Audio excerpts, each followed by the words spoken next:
Chapter 14. The Eyes in the Dark. My son! I could not believe my ears. Slowly I rose and faced the handsome youth. Now that I looked at him closely, I commenced to see why his face and personality had attracted me so strongly. There was much of his mother's incomparable beauty in his clear-cut features, but it was strongly masculine beauty, and his gray eyes and the expression of them were mine. The boy stood facing me, half hope and half uncertainty in his look. "Tell me of your mother," I said.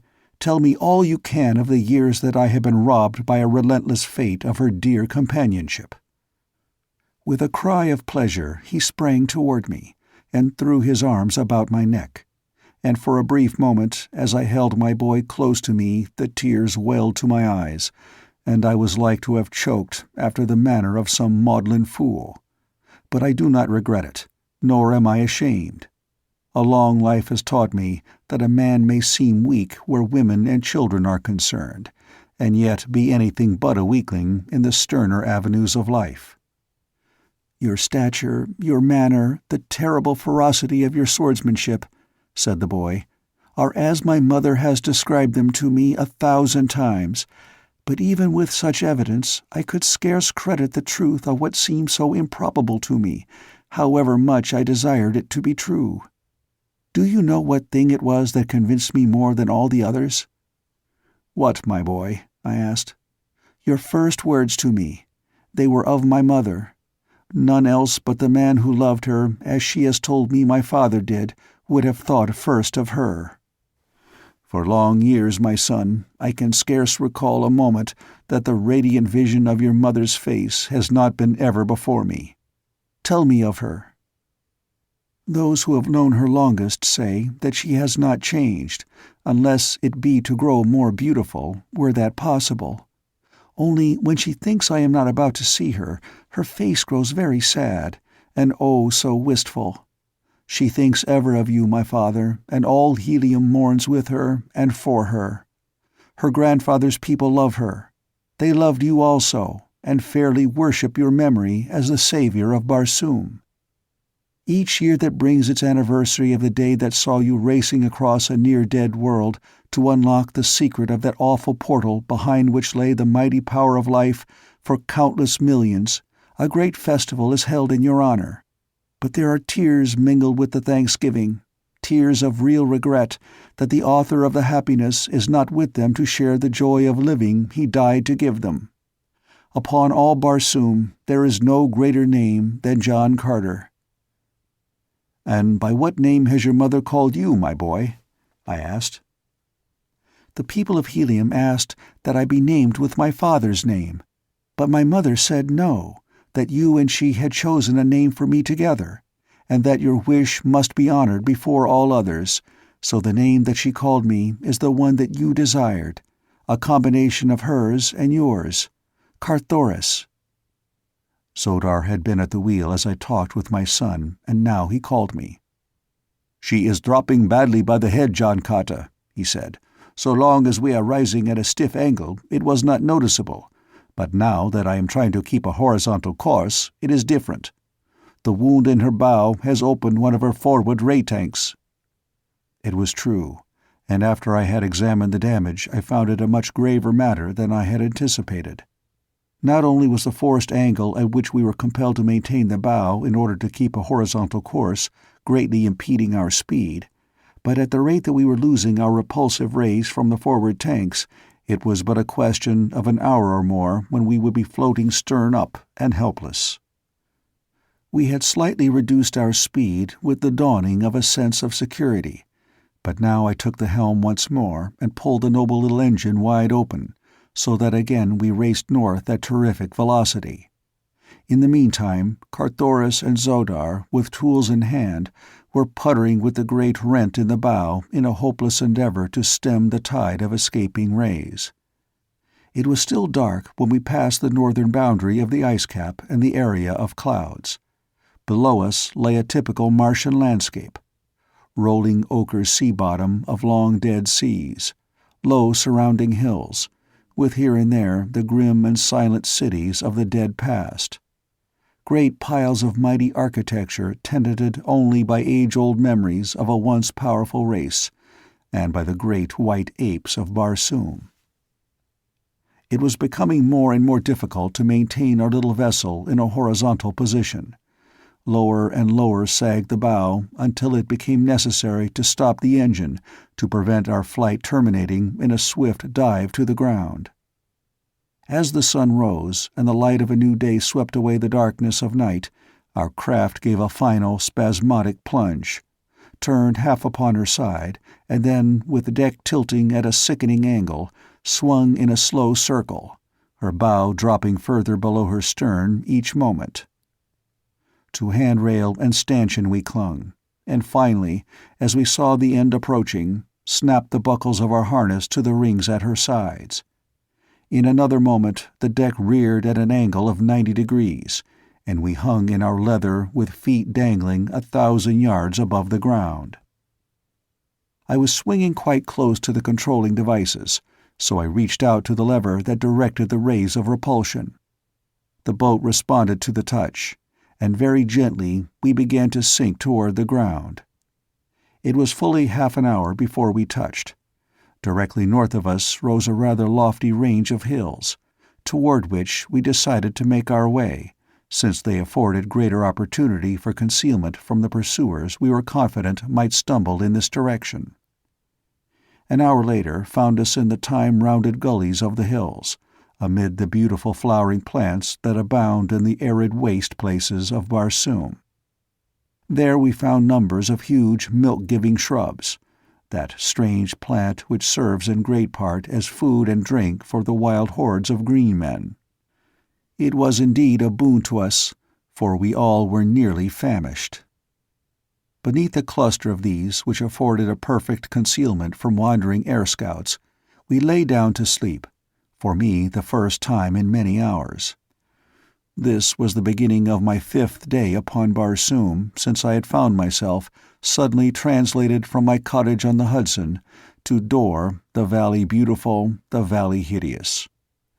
In all this time I had slept but twice, though once the clock around within the storehouse of the Therns. It was mid-afternoon when I was awakened by someone seizing my hand and covering it with kisses. With a start I opened my eyes to look into the beautiful face of Thuvia. "My prince, my prince!" she cried in an ecstasy of happiness. "'Tis you whom I had mourned as dead. My ancestors have been good to me. I have not lived in vain." The girl's voice awoke Zodar and Carthoris. The boy gazed upon the woman in surprise, but she did not seem to realize the presence of another than I. She would have thrown her arms about my neck and smothered me with caresses, had I not gently but firmly disengaged myself. "Come, come, Thuvia," I said soothingly. "You are overwrought by the danger and hardships you have passed through. You forget yourself, as you forget that I am the husband of the Princess of Helium." "I forget nothing, my prince," she replied. "You have spoken no word of love to me, nor do I expect that you ever shall. But nothing can prevent me loving you. I would not take the place of Dejah Thoris. My greatest ambition is to serve you, my prince, forever as your slave. No greater boon could I ask, no greater honor could I crave, no greater happiness could I hope." As I have before said, I am no ladies' man, and I must admit that I seldom have felt so uncomfortable and embarrassed as I did that moment. While I was quite familiar with the Martian custom, which allows female slaves to Martian men, whose high and chivalrous honor is always ample protection for every woman in his household, yet I had never myself chosen other than men as my body servants. "And I ever return to Helium, Thuvia," I said, "you shall go with me, but as an honored equal, and not as a slave. There you shall find plenty of handsome young nobles who would face Issus herself to win a smile from you, and we shall have you married in short order to one of the best of them. Forget your foolish gratitude, begotten infatuation, which your innocence has mistaken for love. I like your friendship better, Thuvia." "You are my master. It shall be as you say," she replied simply, but there was a note of sadness in her voice. "How came you here, Thuvia?" I asked. "And where is Tars Tarkas?" "The great Thark, I fear, is dead," she replied sadly. "He was a mighty fighter, but a multitude of green warriors of another horde than his overwhelmed him. The last that I saw of him, they were bearing him, wounded and bleeding, to the deserted city from which they had sallied to attack us." "You are not sure that he is dead, then?" I asked. "And where is this city of which you speak?" "It is just beyond this range of hills. The vessel in which you so nobly resigned a place that we might find escape defied our small skill in navigation, with the result that we drifted aimlessly about for 2 days. Then we decided to abandon the craft and attempt to make our way on foot to the nearest waterway. Yesterday we crossed these hills and came upon the dead city beyond. We had passed within its streets and were walking toward the central portion when, at an intersecting avenue, we saw a body of green warriors approaching. Tars Tarkas was in advance, and they saw him, but me they did not see. The Thark sprang back to my side and forced me into an adjacent doorway, where he told me to remain in hiding until I could escape, making my way to Helium if possible. "There will be no escape for me now," he said, "for these be the Warhoon of the South. When they have seen my mettle, it will be to the death." Then he stepped out to meet them. Ah, my prince, such fighting! For an hour they swarmed about him, until the Warhoon dead formed a hill where he had stood. But at last they overwhelmed him, those behind pushing the foremost upon him until there remained no space to swing his great sword. Then he stumbled and went down, and they rolled over him like a huge wave. When they carried him away toward the heart of the city, he was dead, I think, for I did not see him move. "Before we go farther, we must be sure," I said. "I cannot leave Tars Tarkas alive among the Warhoons. Tonight I shall enter the city and make sure." "And I shall go with you," spoke Carthoris. "And I," said Zodar. "Neither one of you shall go," I replied. "It is work that requires stealth and strategy, not force. One man alone may succeed, where more would invite disaster. I shall go alone. If I need your help, I will return for you." They did not like it, but both were good soldiers, and it had been agreed that I should command. The sun already was low, so that I did not have long to wait before the sudden darkness of Barsoom engulfed us. With a parting word of instructions to Carthoris and Zodar in case I should not return, I bade them all farewell and set forth at a rapid dog-trot toward the city. As I emerged from the hills, the nearer moon was winging its wild flight through the heavens, its bright beams turning to burnished silver the barbaric splendor of the ancient metropolis. The city had been built upon the gently rolling foothills that in the dim and distant past had sloped down to meet the sea. It was due to this fact that I had no difficulty in entering the streets unobserved. The green hordes that use these deserted cities seldom occupy more than a few squares about the central plaza, and as they come and go, always across the dead sea bottoms that the cities face, it is usually a matter of comparative ease to enter from the hillside. Once within the streets, I kept close in the dense shadows of the walls. At intersections, I halted a moment to make sure that none was in sight before I sprang quickly to the shadows of the opposite side. Thus I made the journey to the vicinity of the plaza without detection. As I approached the purlieus of the inhabited portion of the city, I was made aware of the proximity of the warriors' quarters by the squealing and grunting of the thoats and zitidars corralled within the hollow courtyards formed by the buildings surrounding each square. These old familiar sounds that are so distinctive of Green Martian life sent a thrill of pleasure surging through me. It was as one might feel on coming home after a long absence. It was amid such sounds that I had first courted the incomparable Dejah Thoris in the age-old marble halls of the dead city of Korad. As I stood in the shadows at the far corner of the first square which housed members of the Horde, I saw warriors emerging from several of the buildings. They all went in the same direction, toward a great building which stood in the center of the plaza. My knowledge of Green Martian customs convinced me that this was either the quarters of the principal chieftain, or contained the audience chamber wherein the Jeddak met his Jeds and lesser chieftains. In either event, it was evident that something was afoot which might have a bearing on the recent capture of Tars Tarkas.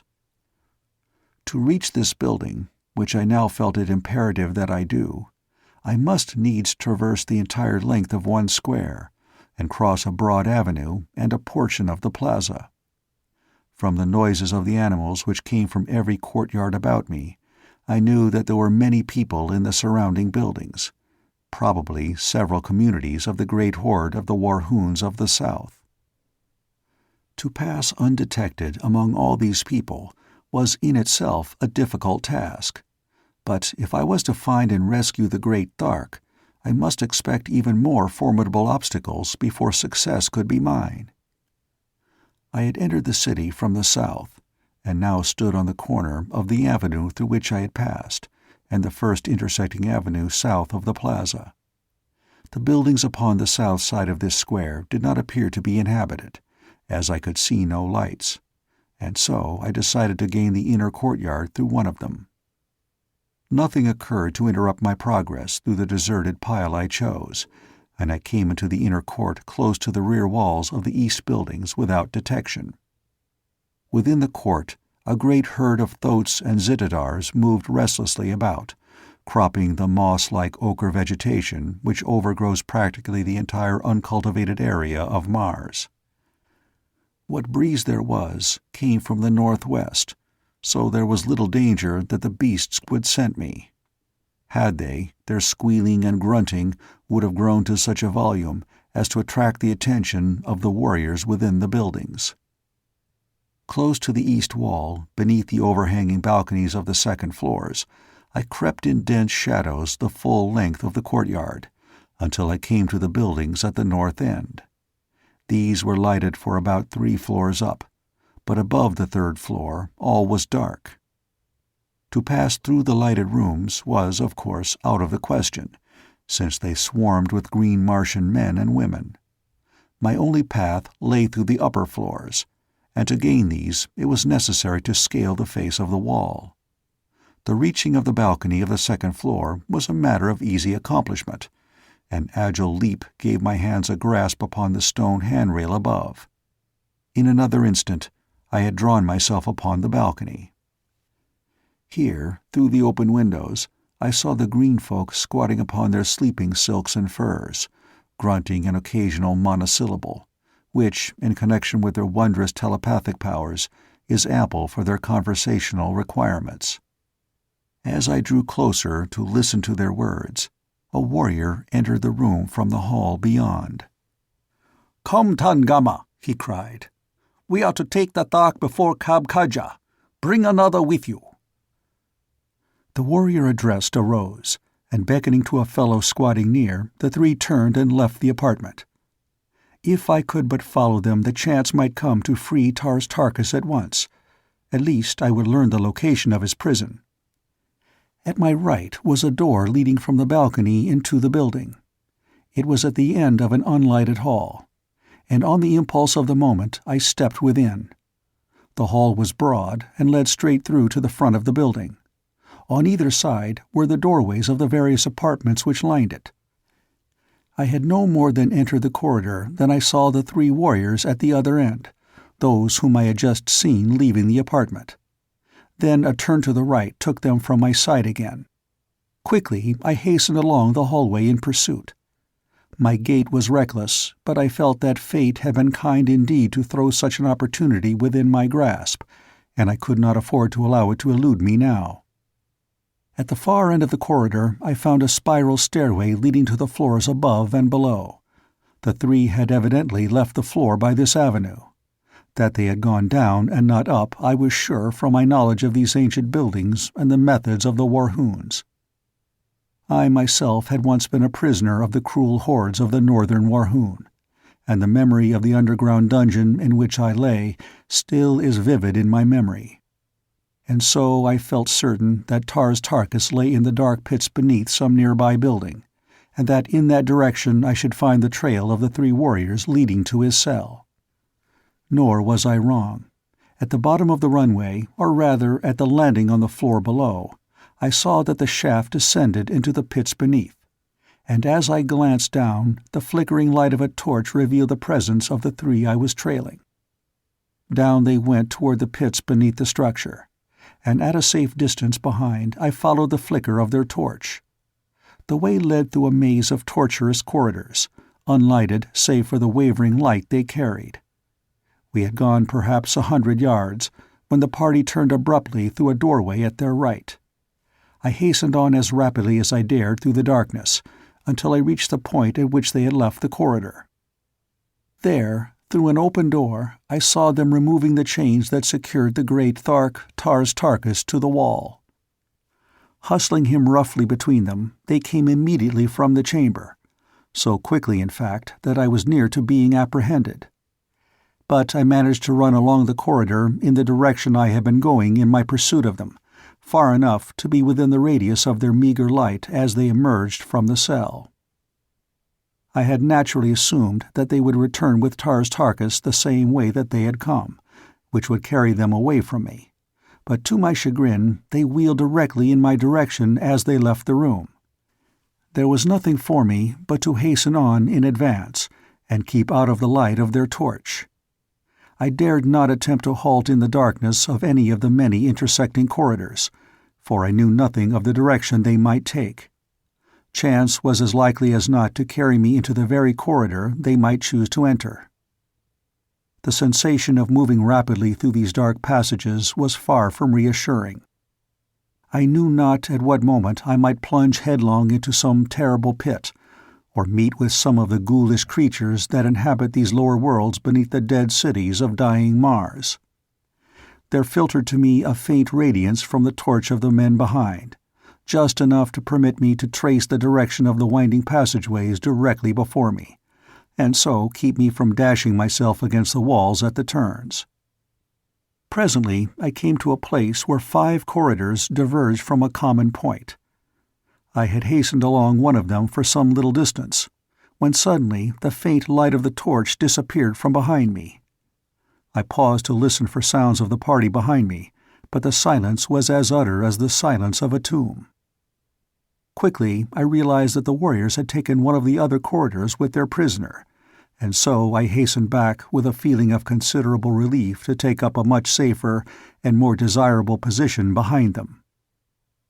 It was much slower work returning, however, than it had been coming, for now the darkness was as utter as the silence. It was necessary to feel every foot of the way back with my hand against the side wall, that I might not pass the spot where the 5 roads radiated. After what seemed an eternity to me, I reached the place and recognized it by groping across the entrances to the several corridors, until I had counted 5 of them. In not one, however, showed the faintest sign of light.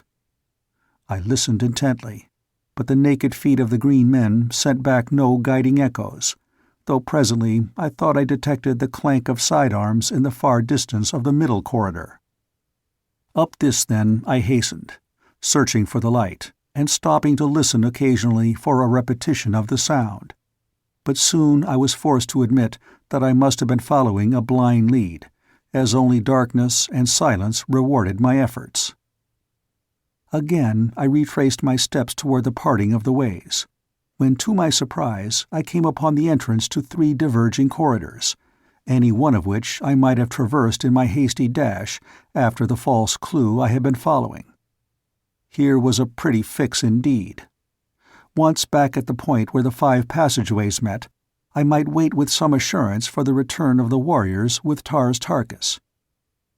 My knowledge of their customs lent color to the belief that he was but being escorted to the audience chamber to have sentence passed upon him. I had not the slightest doubt but that they would preserve so doughty a warrior as the Great Thark for the rare sport he would furnish at the great games. But unless I could find my way back to that point, the chances were most excellent that I would wander for days through the awful blackness, until, overcome by thirst and hunger, I lay down to die, or— what was that? A faint shuffling sounded behind me, and as I cast a hasty glance over my shoulder, my blood froze in my veins for the thing I saw there. It was not so much fear of the present danger as it was the horrifying memories it recalled of that time I near went mad over the corpse of the man I had killed in the dungeons of the Warhoons, when blazing eyes came out of the dark recesses and dragged the thing that had been a man from my clutches, and I heard it scraping over the stone of my prison as they bore it away to their terrible feast.